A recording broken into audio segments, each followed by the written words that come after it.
Oh, there we go. There it is. Hello, everyone. This is Livelihood News, and this is episode 15. I'm Chris Hewitt. I'm the director of Hudson Valley Current, and I'm also the host of Livelihood News every Friday at 5 p.m. Today, our guest is Melissa Orozco of Turkey Point Limited, and our co-host is Kevius Avery. How's everyone doing today? I am. Doing great. Awesome.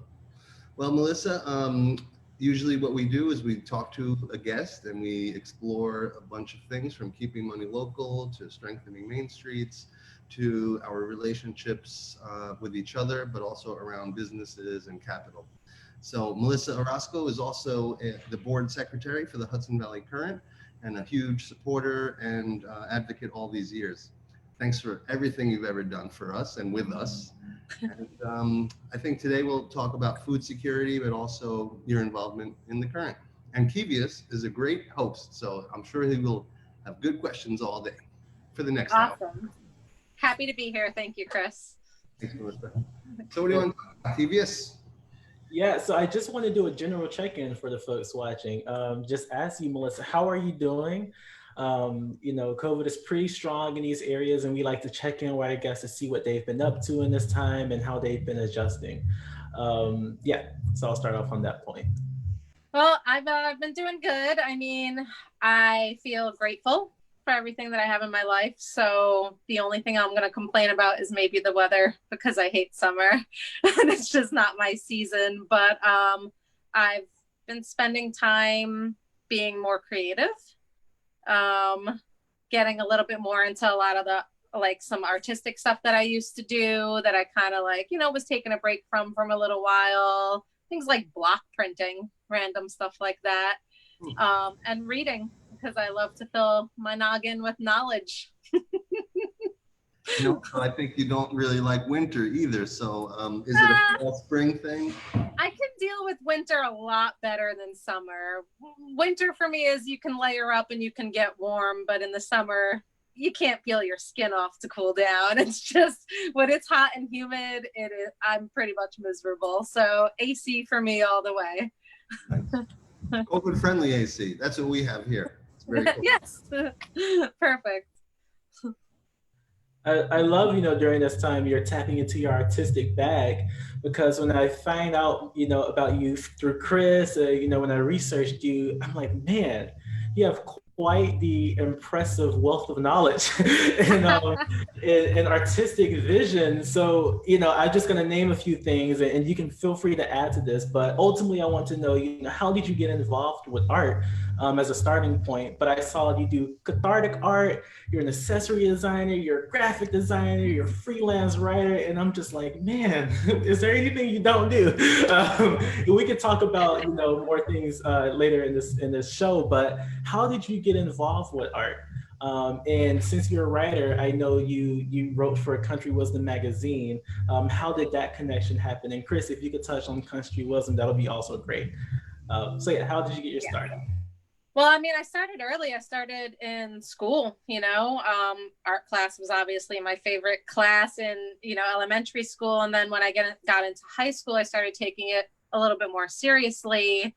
My senior year, where I could have gotten out after, my required classes of only 2 periods. Here I am filling my schedule with artistic, classes instead, creative writing, just different art forms, photography. And then I just kind of continued that in college. And then afterwards, in college, I majored in journalism. So that's where my writing background started.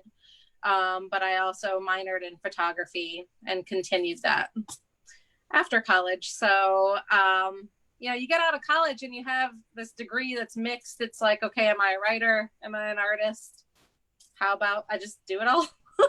Just do it all. So I started freelance writing, wrote at one point when I moved to Ulster County, I started writing for the Bluestone Press.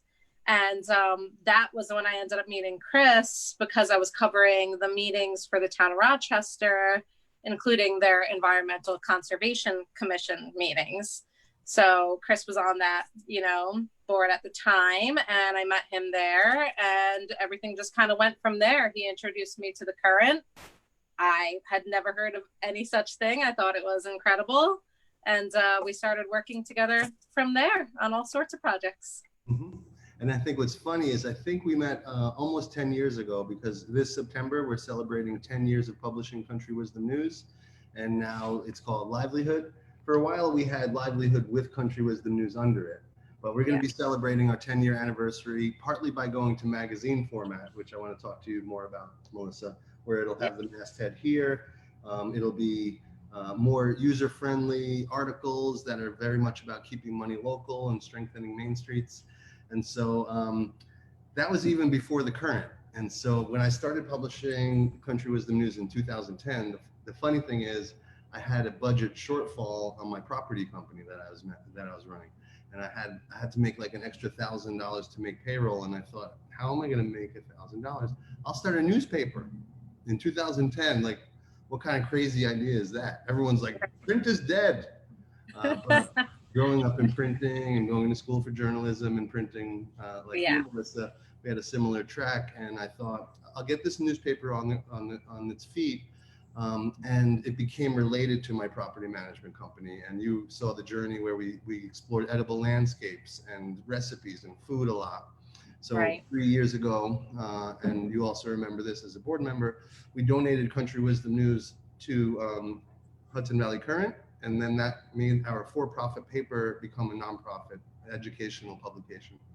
So it's just been a fun journey of 10 years of publishing. We're sending out an email tomorrow about how we've been through the Great Recession, the impacts of people saying that print is dead and not believing in our projects. And now people are reading more than ever about how to be local, how to localize production. And so we're happy now that we've grown into 3 counties and have 25,000 readers.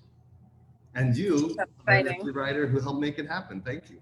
Yeah, you're welcome. Thanks for having me. I really enjoyed writing for you when it was Country Wisdom. And I'm really looking forward to the magazine format. I think it's great. When it comes to print versus digital, I think you just really can't beat print. There's something about having a tangible item you can hold in your hands and flip through, and you can keep it forever if you wanted to, like hoarding things. Maybe I hoard some publications and books, but I like having tangible things to read. Good point. Some people call our news evergreen because you could put it on the shelf and 10 years later it's still applicable. And so your passion for books and love of publishing sounds like is what led to Turkey Point Limited. Yeah, absolutely. At the time I was freelance writing for you and, elsewhere. And I was trying to think of a way that I could put, my writing together with some of my other passions, and figured, well, that would be kind of a catch-all. A Turkey Point is like, rare books and goods acquisition, and also design. So like you want a business card design, I can do that. You're looking for a really cool, rare book, first edition, I got that too, so kind of a catch-all for all the things I'm interested in. Nice. And what's funny is because we're so close over these years and because of our friendship, I'm jumping in with these questions that I bet Kevius spent an hour preparing already.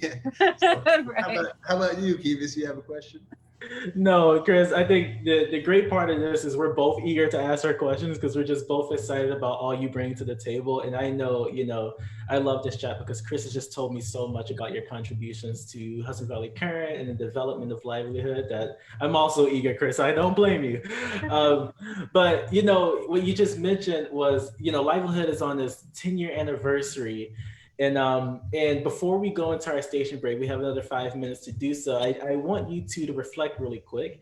And when we return, I want to keep touching on Turkey Point, but I want you to reflect, Melissa, as a writer, what would you highlight as like your favorite moment as a writer or researching topics in respect to LIVElihood?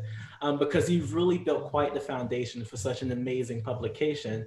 And Chris, I want you to dig into your bag a little bit to say, what is it about Melissa's writing that really spoke to you and you thought was valuable?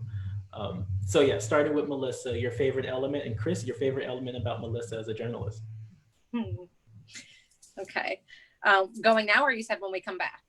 Oh, sorry, going now. Going now. Oh, okay.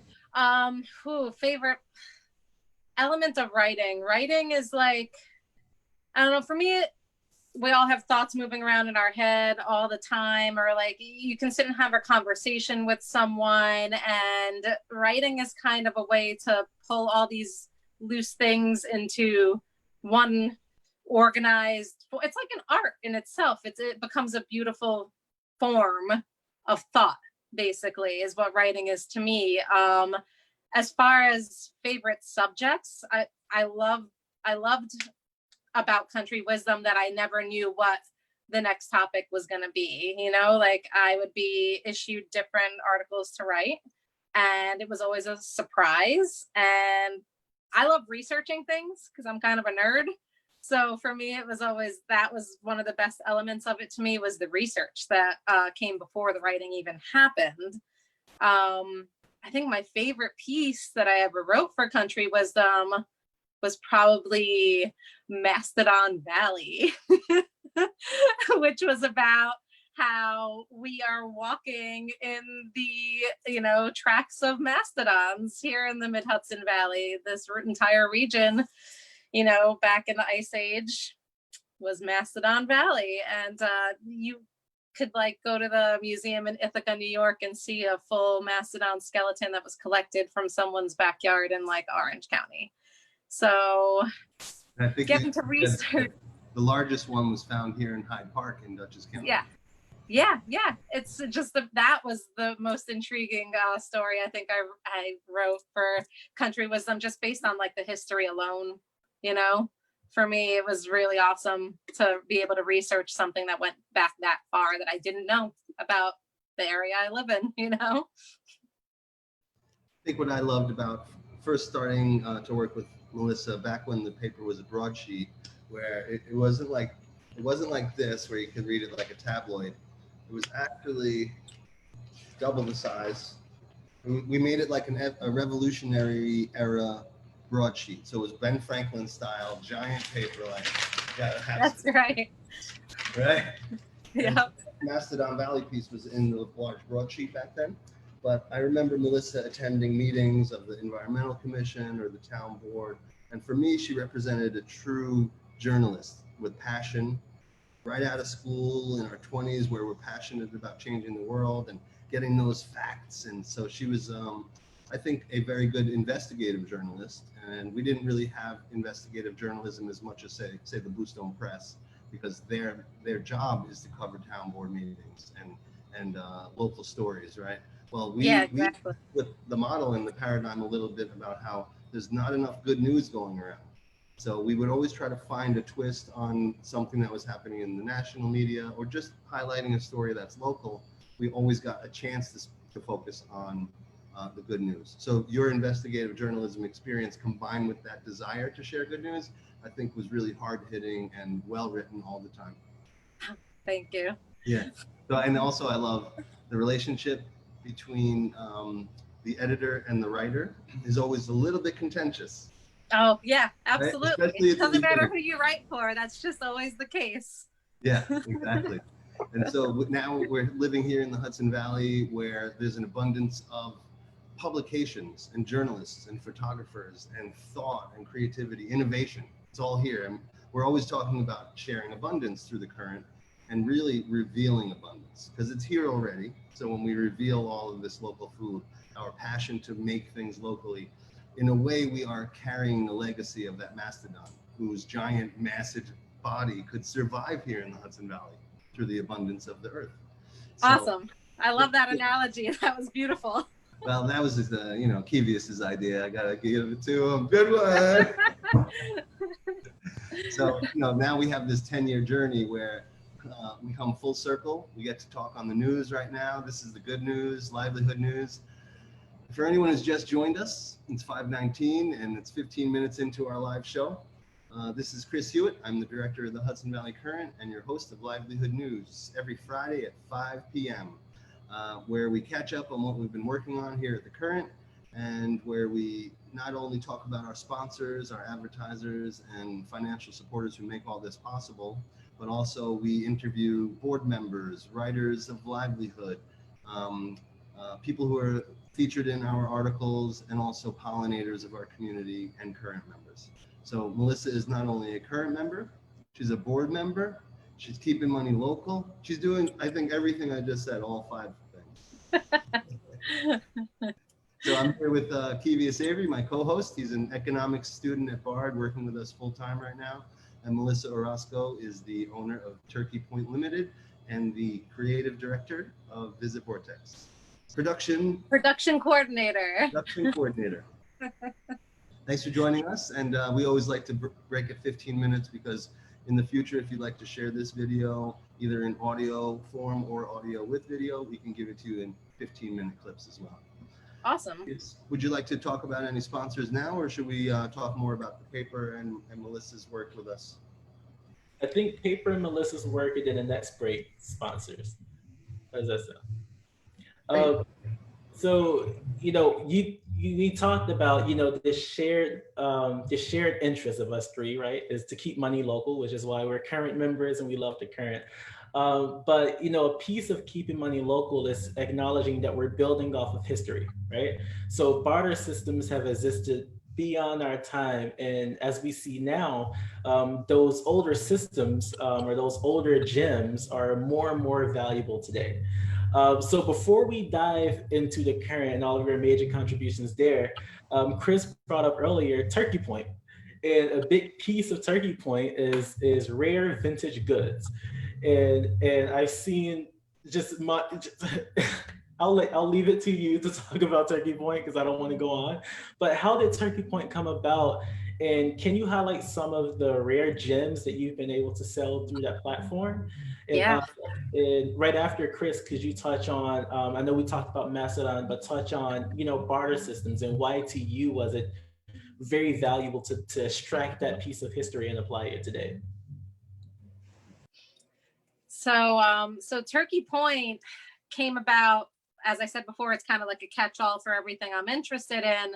But regarding the rare goods aspect of it, that came from just my passion for stuff. I know that's a weird way to put it, but as humans, we create and produce all this stuff. One person's trash is another person's treasure is what it ends up becoming. And that's kind of where the rare goods aspect of that came in. People are always recycling, you know, getting rid of things. Sometimes you don't know what you might have that might be worth something. So for me, it started with books. And then I just started collecting all sorts of interesting things that I thought were cool, that, you know, I thought someone else might think are cool. But regarding the books, it's interesting because you come across books sometimes that you're like, what in the world? Where did this come from? I have to have this. One of the books I sold once was the official US report on the assassination of JFK. Like, where did that come from? It was Library of Congress material or something, and here I am coming upon it. Okay, yeah, I think I should own this. Yeah. It's worth something. It's interesting. They know who done it? Huh? Do they know who done it? You know, I didn't read the whole thing. It was very, very long. I just knew that it was a very collectible item to have, and I was able to sell it for a decent amount. But I also have all sorts of other stuff. Like, I brought with me one of my favorite rare books that I have, which is a copy of All Quiet on the Western Front. I like this one because it's endorsed from a father to son. It has a handwritten letter in it from 1929. That's really cool. That says, to my boy and little comrade Henry, may this book fill you with hatred against all war and oppression, your father. So like things like that. Once I started finding items like that, I was like, oh, this is something I'm never going to be able to stop doing now. Collecting rare things like this. It's just awesome. It's fun. Well, you know, I think what excites me about Turkey Point and having a member like that in the Hudson Valley Current is the rare and unique finds that you never know what to expect.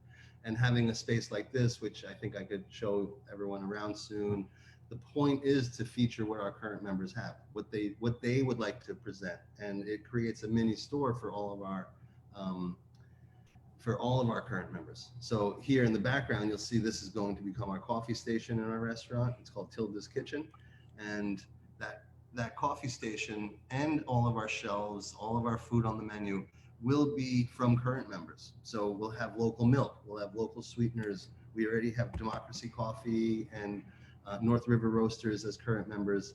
So I think what's fun is that we help foster the exchanges and curate what all the current members are offering. And what got me involved in this in the first place is back when we first met each other, the current didn't exist yet. So it was our publishing that led everyone to want to barter an ad with me. So the shoe guy owed me shoes, the grocery owed me some food, and soon I lost track of what was owed or what was exchanged. And so when I heard of a barter exchange, I thought, I did go to that conference already, Melissa, when you met me, which was in the 21st century. So I was already fascinated, but I think I hadn't quite started the current yet with the group, right? And so I think it was in the beginning stages. Yeah, in the beginning stages of it. Yeah. Meetings and just gatherings, talking Right. about things like David Corton's book, Agenda for a New Economy. It started as a book group discussing these concepts, which came after the BARB conference. So, you know, I think that for me, exchange is the lifeblood of our economy. And the more we get to know each other, the more we trade, the more we develop those relationships that keep our economy strong, which is essential right now. Yeah, absolutely. Incredibly important. Yeah. What do you got, Kevius? I agree. And I want to touch on what you said. Since you've known Chris before the current happened, I kind of want to talk about that incubation stage, right? When Chris comes to you with this idea about local currencies, what was your reaction, or like how did your transition to become a current member happen? And after the break, we can talk more about your volunteer work and your involvement with the current. Okay. Well, I think as you know pretty well by now, Chris is very much an ideas man. His brain never stops producing ideas. And when he presents an idea to you, he has all this excitement and passion behind it, right? So Chris, you know, approaching me about the current or anything that we've worked on together has always been just exciting. Like, how can you not be excited about what he's presenting? And you always has a unique view, like vision of the future when he's explaining these ideas to you. So the current, you know, in the very beginning stages, just his idea of what this future could be like for community and for this region was just an awesome thing to behold. I mean, who wouldn't want to be involved in something like that? Is what it felt like at the time, and how it still feels. Who wouldn't want to be involved in it? Sometimes I find some of our notes from when we would get together and with some friends, maybe have some cocktails, bonfire, pool, ping pong, whatever. Right, Melissa right. I would always be like, you got a scrap of paper, and like we big sheets, little sheets, and it didn't matter. We make notes. I have notes, like notebooks, a placemat, many a placemat. Notes filled. That's a great idea, Melissa. We could do that. Yeah. So we get excited together, and I think that's the excitement for me in the last 7 years of the current is how it almost steamrolls and builds excitement with the community. I am so happy. I barely want to go to Kerhonkson at night now. I'm like, this is where I want to stay and just have fun here. Right. Of course. Totally understand that. And, you know, while we're on the topic of nostalgia, you said Chris had these visions of what the future could be. Chris, I kind of want to take you back to that incubation stage of the current. And and kind of describe that early on vision. And later we could talk about ways we're building on top of that vision with Tilda's Kitchen, the Pankaki Project, the digital market. We can continue to talk about those and all that's in for Livelihood Magazine. But can you take yourself back to that early vision and speak to that enthusiasm, that passion, that excitement, and where did you see that vision leading? Well, I was approached back in 2008, I believe, 4 years after going to that conference at Bard College called Local Currencies in the 21st Century by David McCarthy and Sean Griffin, two Kingston residents who were passionate about this project already. And it turns out, I know David for sure, I'm not sure about Sean, but David was at that conference as well. We didn't know each other yet. And so I said, when I heard someone calling me and talking about the local currencies in the 21st century, this guy, David McCarthy, saw that I was running a nonprofit at the time out of Rosendale called Phoenix Action Network. And so he said, would you like to start a local currency? And I said, wow, that sounds really hard. Yeah, let's do it. Or, you know, I'm paraphrasing, but more like he's a visionary and he's still our board president. So Melissa knows him well. And he's a philosopher. And so when David comes to me with ideas, I want to put those ideas into action because David sees the future too. David has a vision for what our economy could be, what we could be for each other, that he wrote a book called Civil Endowment. And that endowment that he envisions can benefit every human on earth, where we're not struggling, we're not always chasing after the little scraps that are left over after the billionaires and millionaires are done with it all, but more about this vision of living together in harmony with each other, where our reciprocity is what makes us all successful, abundant, and happy.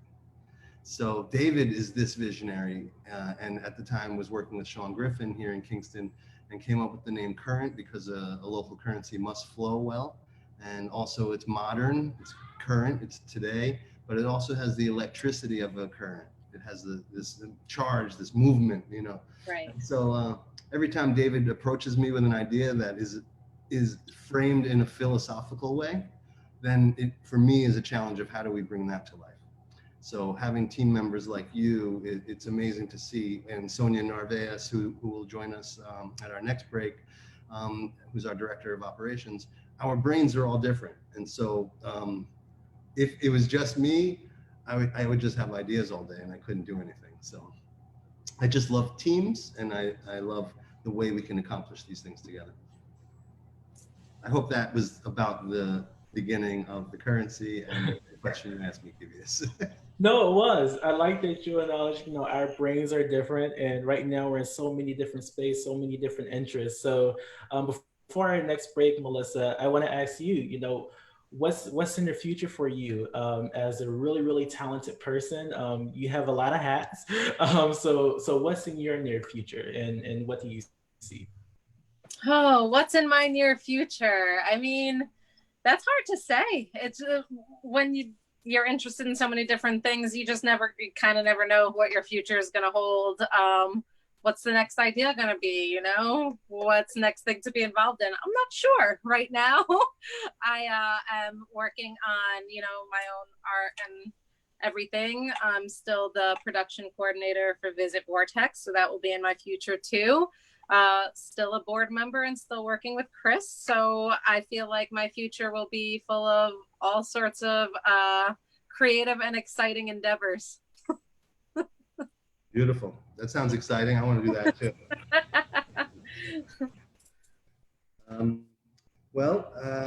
Kivius, it looks like we're into our next 15 minutes, and we like to have a little bit of break at 15 minutes, just so we can take a sip of whatever this is.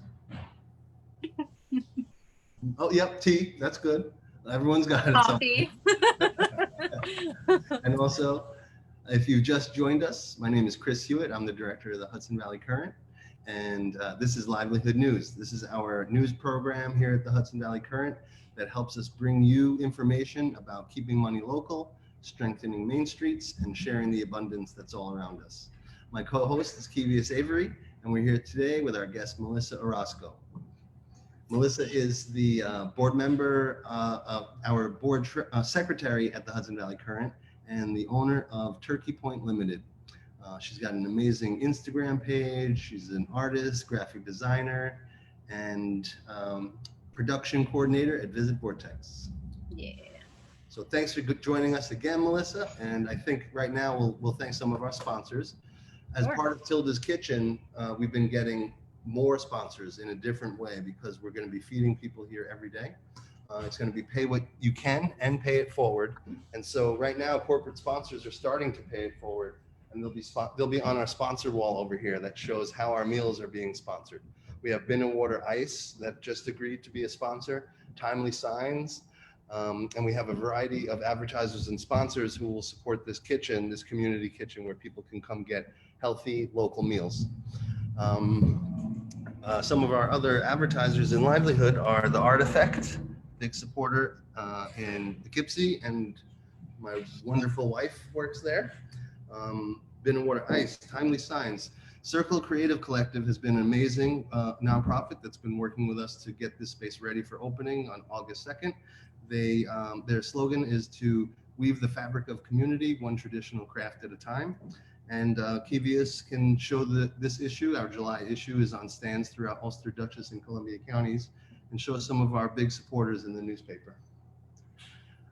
So this issue is one of my favorite issues, great articles. Here we have Denizen Theater in New Paltz. Lee Reich is a gardener and one of our authors over in New Paltz as well. The Art Effect, and we love to barter. So if you ever want to barter advertising with us, reach out to Chris at hudsonvalleycurrent.org. Also, a big supporter is Mariners Harbor. They have given us advice on how to get some of our equipment ready for opening. And I just love being down by the waterfront. Augustine Nursery is a supporter for years and years, just like Saunderskill Farms was our first advertiser back in 2010, along with Accord Feeds. They both were our first advertisers 10 years ago. And again, we like to repeat that we love to barter. Reach out to us if you'd like to. Also, we have Hudson Valley Native Landscaping, John Messerschmidt.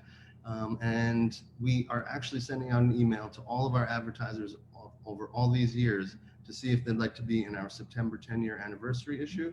And Melissa with Turkey Point has advertised and supported us over the years. And we will be taking ads from anyone in currents. So you'll hear more about that soon. And we'll continue to repeat that next week on our show. So where are we now? Kivius? Time flies. I wish this interview could go on for another hour. What I'm excited about, Chris, in the space that you're in, Tilda's Kitchen, is this idea of the community coming together again, sharing food. And Chris has told me all of the amazing stories of you, Melissa, actually being part of that tradition that Hudson Valley Current has created. Can you speak to that experience, and you two can bounce back and forth on how that experience was, and just reflect on your time together and why it's important to bring the community together in such a way? Well, I think one of the easiest ways to bring a community together is food. Everybody has to eat, and most people enjoy eating, and getting in a bunch of people in a group together to enjoy food over a table. It's really a way where people can relax a little bit, just be themselves while enjoying their meal. Chris and I have done a lot of food related events together, and the food industry in general is its own machine. It's its own world. It's interesting. You kind of have to be able to see things from a lot of different angles when you're getting involved in like a large scale food event. You have to see it from, the attendees' perspective. That's first and foremost. You want to set a comfortable setting for people. The goal is to get them engaged and talking as community members. So, that's always one of the biggest things you want to focus on. But then also food is important, and food is delicious. You want to make sure that people have a pleasing experience when it comes to that as well.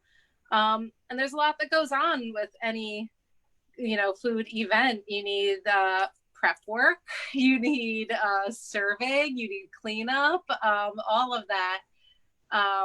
Chris and I work really well together in a kitchen, we learned. Yeah. So these food events, I think, have been a lot of fun. I enjoyed them. Except there's one part we don't love. usually at the end from 9 to 10-ish, we're stuck Clean up. cleaning everything. Like, where did everyone go? Yeah. When And you're exhausted from a full day of cooking and running food and whatnot, and then all of a sudden you have to clean up too. yeah, That sucks. that's where we dig deep and we find our second wind. Yes, exactly.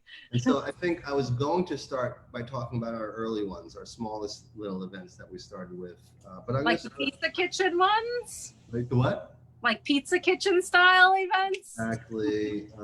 Also Common Ground. We had Big Cheese. But Yeah. I'll come back to those. My most exciting experience with you was the Old Dutch Church when we got 400 people to come to our community dinner. And we didn't charge anything at the door. It was free for everybody. And so we worked with 5 other nonprofits in order to use our social capital and our collective experience. And Melissa's and my job was to organize 40 volunteers. About 10 to 15 came from Ulster Corps, a local nonprofit that helps get volunteers to other nonprofits when needed. But we organized about 30 of our friends, family, and associates, where that equaled over 40 volunteers that Melissa managed. And as my role of seeing the front of house and back of house work well together, we're working with chefs, waiters, waitresses, hostesses, and like you said, our goal was engagement. So at that event, we created a toolkit of engagement that got people talking about big conversations quickly instead of small talk. They did art together. They broke bread together. Where when I was on the stage speaking with Mayor Steve Noble, we looked out at the audience and I see a very wealthy person sitting next to someone who is obviously living on the streets, having a meal together, sharing stories, breaking bread together. That was the point of why we had that event. Yeah. The issue is barely any currents were exchanged. The purpose of our nonprofit is to get currents moving, because every time they do, they're locked into our economy. We don't have to attract outside dollars. We can keep circulating our wealth here. And at that huge event, I would say 100 currents were exchanged that night. And then what happened is we realized that our old space before we moved here in April at the Good Work Institute, we would have weekly lunches every Tuesday at 12:30, and they became big, 30 to 40 people every week, engaged, talking, paying currents for every time they came, making current deals with their neighbor, where it became more intimate and more involved in understanding our economy. So I see both as a success. So I will quickly mention, because I'd like to thank all of these business owners for all the support that they've given us and in lending their restaurants to us, which is a big thing they did for us, Melissa, right? Duo Bistro, Juan Romero, and my friend Shauna, both let us use their restaurant on the night that they were closed. They let us write the menu. They let us hire all the staff of volunteers. So we had a professional chef, professional sous chef. We had Stu, who was learning about expediting. Raven, who was a hostess, or you were a hostess. You were the hostess with the most. I bounced back and forth. I was hostess, and then for part of it, I was dishwasher. I remember that too. Filling gaps where gaps must be filled. Exactly. And she dressed beautifully. She had her flower in the hair. She had a lovely dress. I'm like, we don't have a dishwasher. He didn't come yet. Exactly. And this is Eric Ortner, who we call our dish dog, because he's always helped us. He's there at the end too with us, cleaning dishes, scouring pots. And so he was a little bit late, and Melissa's got her flour and just scrubbing dishes. And so we both will bounce around, you know. And at that event, we charged for 100 tickets at Duo Bistro. We created the menu, and it was amazing. The waiters had experience, everyone had experience, so we had their reputation on the line. And we had 100 current members, paid dollars and currents for 100 tickets, and we gave 50 to Family of Woodstock. So Family of Woodstock gave those 50 tickets to their clients, and when everyone filled the restaurant, you didn't know if they paid for their ticket or if they had a sponsored ticket. My wife was collecting money at the door, and she said one family came up to her fully dressed beautifully, and the woman started crying a bit and saying, I haven't been in a restaurant with my family for 20 years because of the barriers that come up around restaurants, that I can't afford to be in there. But when you sponsor meals and pay them forward, we start to eat on a level playing field. So that's what Melissa and I do. We create this feeling where every volunteer calls us for a week after. Thank you so much. Like, you're thanking me? You work hard, right? And asking how they can be involved in future events too. Yeah, it's always wonderful. So now we've taken that weekly lunch feeling that we had, where it was so exciting getting Currents moving, and we've turned it into a daily experience, Monday through Friday. We open August 3rd. We're going to have breakfast and lunch, and then at night, people can rent the kitchen from us with guest chefs. We're going to create value-added products because we have our ag and market license, so that we can also create products in addition to serving a full menu. Yeah, I'm excited. I'll show you around our space. At first, we got to see Broadway, because we are in the heart of Kingston here, and we're already engaging with the community and naming menu items off of neighbors and learning about what people want to eat. We're on the corner of O'Neill and Broadway, and Broadway is becoming a boulevard with bike lanes. So we're going to have a lot of bike traffic. And just over here, it's hard to see, but we have an herb garden. Oh, here it is. There's our herb garden filled with herbs for the restaurant. So that is going to be taking off. Kevius, do I have time to show the market, or do you want to ask Melissa anything while I walk around a bit? Oh, I'm actually going to walk through your hallway, so. Oh. Hey, Kevius. A little bit of feedback. Yeah, nice echo. And this is the side where it's more of a living room, community space. Elias, Fenichel Hewitt, my son. And in 4 minutes, we'll be joined by Sonia Narvaez, who is also here, and she'll be joining us on the air in just a couple minutes. But this space is about featuring the products of current members like Martin and Tamika Dunkley, a wonderful Black-owned business in Saugerties that creates spices, hot sauce. They also do catering, and they're generous. So their company is called Seasoned Delicious, and Seasoned Gives pays things forward and does donations to nonprofits. So I think I covered a lot there, and about 3 minutes before our next break. Yeah, Chris, you know what, between the toolkits of engagement, and Melissa, you brought up a point that you all did surveying, you know, before these events happen. And Chris, as you walk around this space, I love that you two hold, you know, that what you're doing for the community is not only community oriented, but community reflective.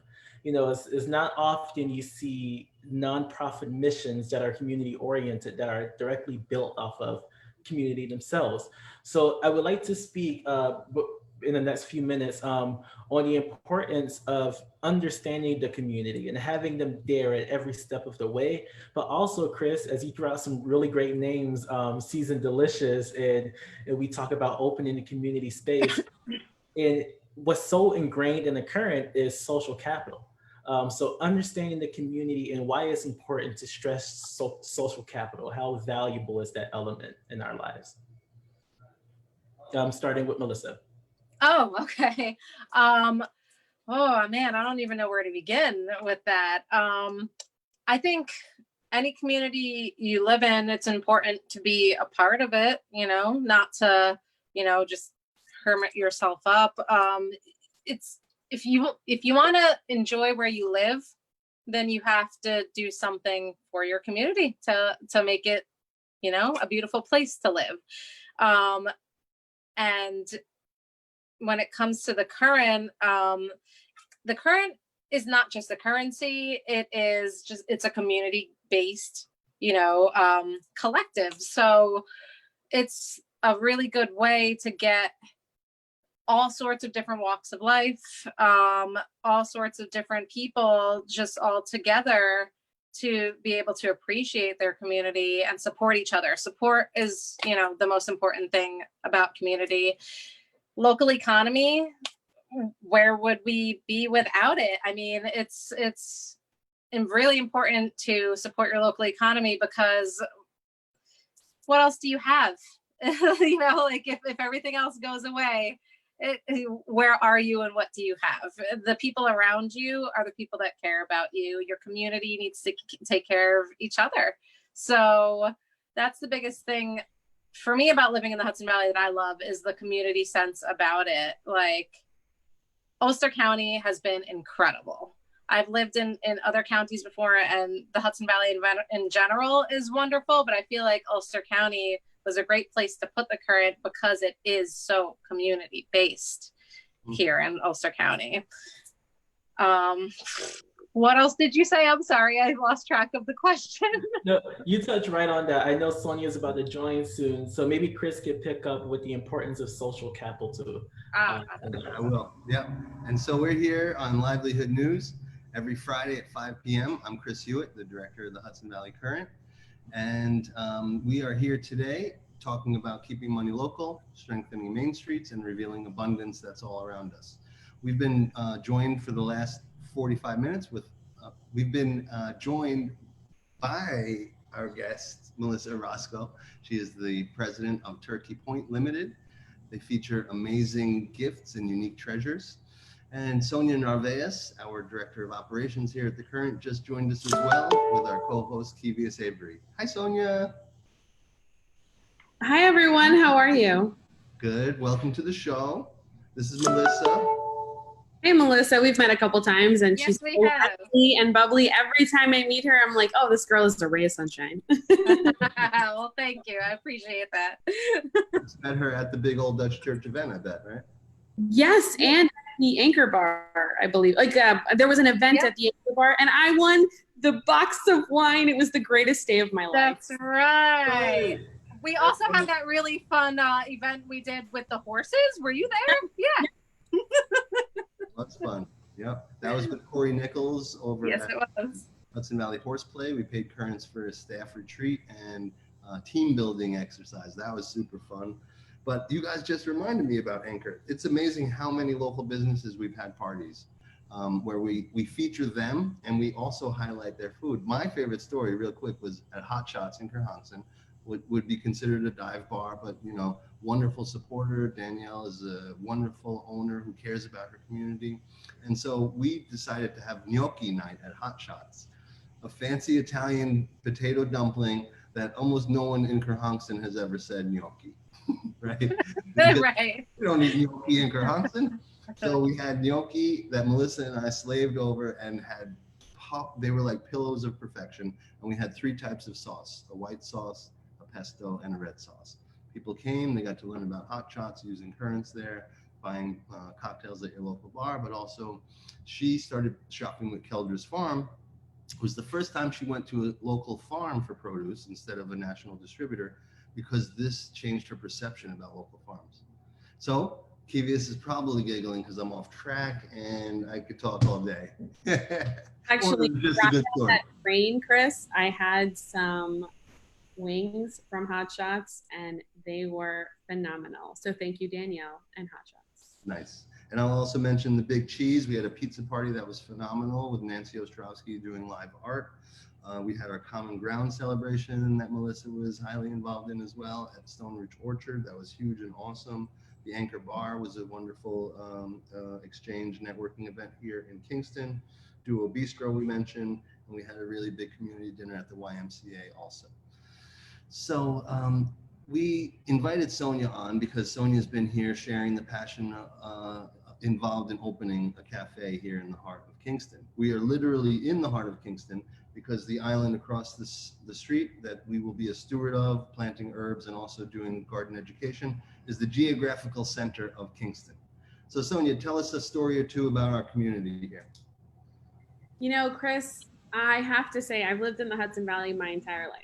I went to graduate school in Chicago, but I came back and have been here forever. And even now, I am getting to know the residents of this beautiful town every day.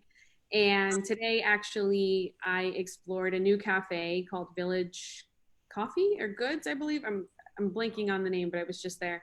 And they're all of those. Sorry. Village Coffee and Goods. Yes, it's absolutely delicious. And just connecting with the community member who was there, it's so wonderful. People are so pleasant. They're so nice. And, you know, not that, you know, all Hudson Valley residents aren't nice. It's that there's just some love and embracing of people who are here today on the streets in the community. You know, Mi Pueblito is absolutely delicious, a Mexican restaurant a few blocks down. I've gotten to know La Hacienda, which is another couple blocks down. It is just overwhelming the amount of camaraderie and love that is in this air. Yeah, and that reminds me of our chef panel. Mi Pueblito is owned by Ana Hernandez, and she agreed to be one of our 5 chefs on our chef panel that we're developing. Because Tilda's Kitchen will be community-inspired global cuisine, we need experts to inform that menu. So Martin and Tamika Dunkley will be representing our Caribbean component of our menu from Seasoned Delicious. Yoko Yamamoto will be representing Asian with Gomen Kudasai. Ana Hernandez will represent Latin food out of Mi Pueblito. And Tara Gay from Outdated Cafe on Wall Street will be representing Creative American. So what I love is Kevius asked me to go into social capital after the break. And so now we've transitioned and I've remembered my point about social capital. So what we've learned with each other, I think Sonia, Kevius and I and Melissa, because of all these things we do with our community, social capital goes a long way. And so now that we have 5 chefs on our panel, they're passionate about this place. They're passionate about our market specials that we have every week. And they're passionate about our project this weekend that we start tomorrow at 11 a.m. at Community Action on Lindsley Avenue. They're helping us get things on the ground because they're as passionate as we are about our community. Social capital goes a very long way, especially as a nonprofit where sometimes our budgets are tight, or especially as a country where we have an economic downturn during a pandemic. Where do we go from here? We still have each other. Kevius, take it away. Yeah, Sonia, as director of operations, you pull all of this together. So you're there with the development of Tilda's Kitchen, the transition to the new space, and I just want to know what have been highlighting moments for you as director of operations, and what are you looking forward to as the current transitions and embarks on new projects? I will I'm going to break down your question. So that first one was, what are my favorite moments that have happened recently? I would have to say it was yesterday getting this gorgeous table. I don't know if you could see it. These are 2 wedding tables. They're literally my absolute favorite thing in this entire world.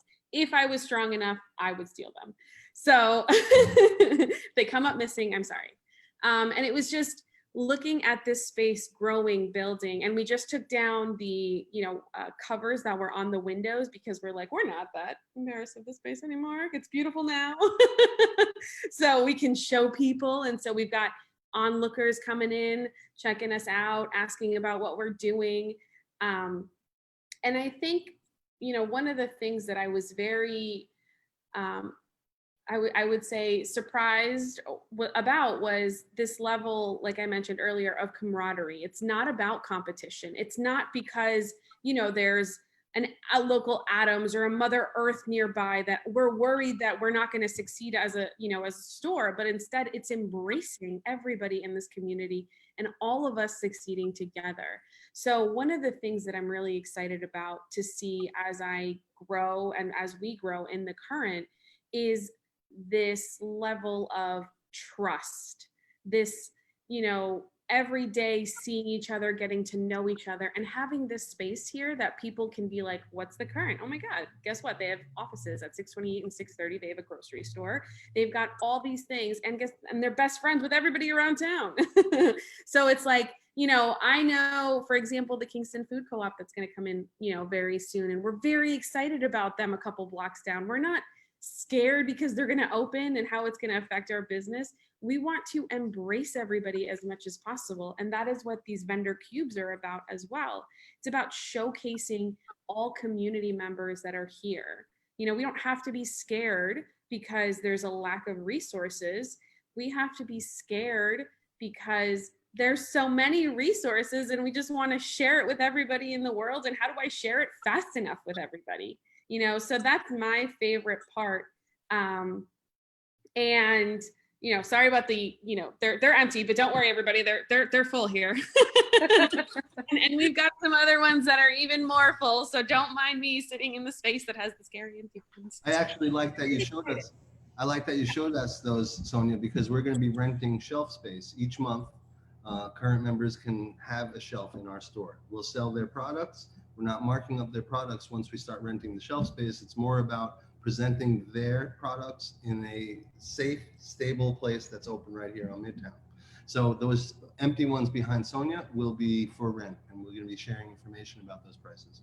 Yes, and Chris, what you said, you just said something right there that was amazing, which is sharing.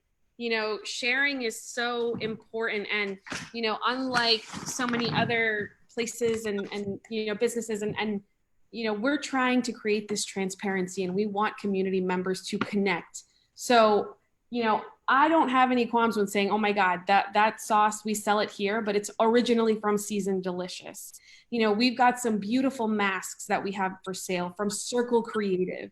You know, I don't have any qualms with telling you where it's from, because it's all about transparency. We want everybody to be abundant. And in sharing all of this, it just feels like there's much more trust with us and the community.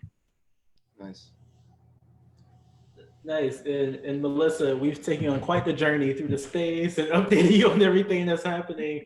We talked about Tilda's Kitchen. We talked about the market. We talked about partnerships. We talked about sponsorships. We talked about, you know, the amazing programs that are soon to come. Sonia mentioned some partners that we had on our shows. And as someone who was there at the beginning of Hudson Valley Current, I just want to touch back in with you on how are you feeling right now to hear all of the things that have been happening and your general gut reaction to all that's in store. I mean, I know I've used this word a lot in the last hour, but exciting is how I feel about it. It's awesome to see all the hard work that, you know, Chris and all the organizations and people that have been involved along the way, that this is the payoff now. Tilda's Kitchen, I could not be more excited about. I think it's going to be a gorgeous space, a lovely place for community to just, you know, hang out and relax, but also get a great bite to eat. And being able to have this sort of artist collective, really it's a current collective, all the current members representing themselves there and having their goods, you know, for sale. I think it's incredible. It's everything all in one place, everything that has been worked on for the last 10 years under one roof. It's really exciting. Awesome. It's been an exciting journey, and I love the stories that have fabric and weaving through it. Like even meeting Sonia the night she won that wine basket. After that, became a virtual assistant, you know, and then moved on to other work. But we kept connected, and I love speaking Spanish. So she was also a Spanish teacher for me for a short time. I had a Spanish lesson with my teacher today, Felisa. She takes currents for Spanish lessons. And one story of community is when I'm out front sweeping the sidewalk or weeding or gardening, I've had many people say, will you be speaking Spanish? And I'm proud to say yes, in Spanish, because I've been practicing a lot, but also our counter people will speak Spanish. And yesterday I had a great conversation on the street with someone in sign language, because I also know sign, and it's like, we'll speak any language here if we can. And so also, Melissa, what's fun is I'll be in touch with you a lot about volunteering. We need some volunteers now.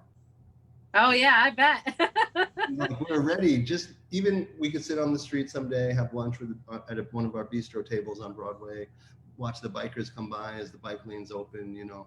But we had a neighbor, Ellen, who lives right over here, come over here to Sonia and me 2-3 days ago, and we said we won't be serving alcohol here, but we did get a catering company to donate martini glasses, Pilsner glasses, red wine glasses, white wine glasses, and I want mocktails, beautiful, delicious, fruity drinks in the glasses that mimic what they would be, you know. So Ellen goes, I love mocktails.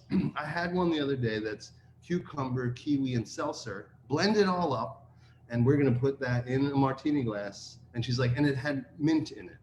And she said, oh, I love that drink. And I said, well, Ellen, I think we're going to do it on our menu and call it the Cool Ellen. She said, you would do that for me? You know, to bring people's names and stories into our space is part of this purpose, to embrace community, to get to know each other, and also to support each other. When I talked to this young man in sign yesterday, he was telling me he can't pay his bills right now. He can't pay rent. And I said, what are you doing for work? And he needs a couple pieces of paperwork. And I said, call me if you need anything. It's hard to say that too many times, because how can we overcommit ourselves to helping all poverty? How can we stop racism by ourselves? How can we step up and be strong when we have to have those difficult conversations? We could do that here, and we can embrace our community and offer the help with currents, because we're starting to give out currents. If someone asks for money on the street, if we give out currents, they are going to come here and eat for sure, you know. And if they don't have currents or dollars, we still have a section where you can pick up a sandwich. So it looks like we've run out of this precious hour, and we'll have to make more hours together. Week by week, we'll be here, Livelihood News, every Friday at 5 p.m. I'm here with Kevius Avery, our colleague. He's an economics student at Bard College, working with us full time at the moment. He's working on this amazing Pankaki project, which is a food desert here in Kingston on the waterfront. Tomorrow, try to swing by at 11 a.m. It goes till 3. We're going to have hot meals, produce, and if you spend dollars with us, you get currents in return. So we're stimulating the economy, and we're trying to address food security in a food desert here in Kingston. I'm here with Sonia Narvaez, the Director of Operations at the Hudson Valley Current. Thanks for everything, Sonia, today and every day. And Melissa Orozco, our Board Secretary at the Current and owner of Turkey Point Limited. Great to see you guys, and let's hang out soon. All right. Thanks for having me. It's been a blast. Thank you. Bye. Bye. Bye.